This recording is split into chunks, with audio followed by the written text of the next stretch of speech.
सैफुद्दीन सोच सर, क्या पाकिस्तान से इस वक्त बातचीत होनी चाहिए? जी,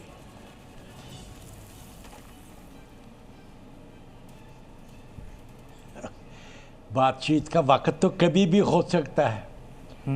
जंग के ज़माने में बातचीत होती है। यही तरीका है कौमों की ज़िंदगी में। तो मैं ये कहना चाहता हूँ आपको कि जंग हो या सुलह का माहौल हो, तो बातचीत कभी बंद नहीं होती है। इसलिए चूँकि कुदरत ने चाहे तो एक ही मुल्क था, अब ये दो मुल्क हैं और क़यामत तक ये हमसायगी में रहेंगे। नेबरहुड कभी चेंज नहीं होगा इंडिया पाकिस्तान के दरमियान, और बातचीत करने की मजबूरी है। मजबूरी इस तरह नहीं है कि पाकिस्तान समझेगा कि आप कंपेल करते हैं हमको बात करने के, लेकिन वो बॉर्डर पर है। हिंदुस्तान का ही हिस्सा एक वक्त पाकिस्तान था, अब दो हमसाया मुल्क है, इनको बातचीत करना पड़ेगी।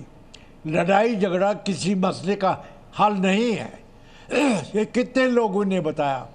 इसमें हमारे मुल्क के वज़ीर-ए-आज़म वाजपेयी जी ने भी कोशिश की, बल्कि उन्होंने प्यार से समझाया था और पाकिस्तान उन पर बड़ी हद तक भरोसा करने लगा था, लेकिन हालात बदल गए।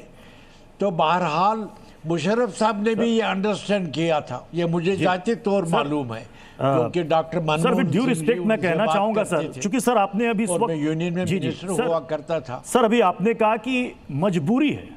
सर अगर पड़ोसी बदमाश हो, हाँ, समझ में आता है, लेकिन अगर पड़ोसी आतंकी हो तो सर समझ में नहीं आता।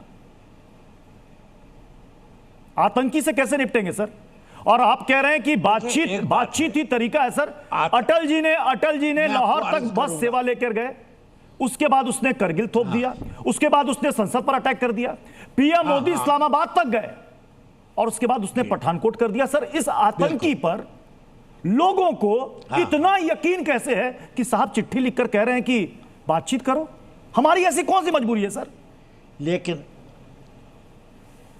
देखिए, मैं आपको अर्ज करता हूं, कुछ हिंदुस्तान का दुनिया में बड़ा दबदबा है, क्योंकि हिंदुस्तान दुनिया की बड़ी जमहूरियत है।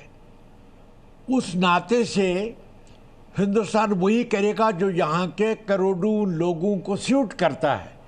हम बड़ी ज़बरदस्त डेमोक्रेसी हैं दुनिया के, हम अपना उसूल नहीं बदलेंगे।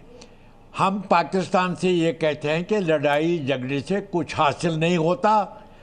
अगर बात करनी है तो बात करने के लिए भारत भी तैयार है।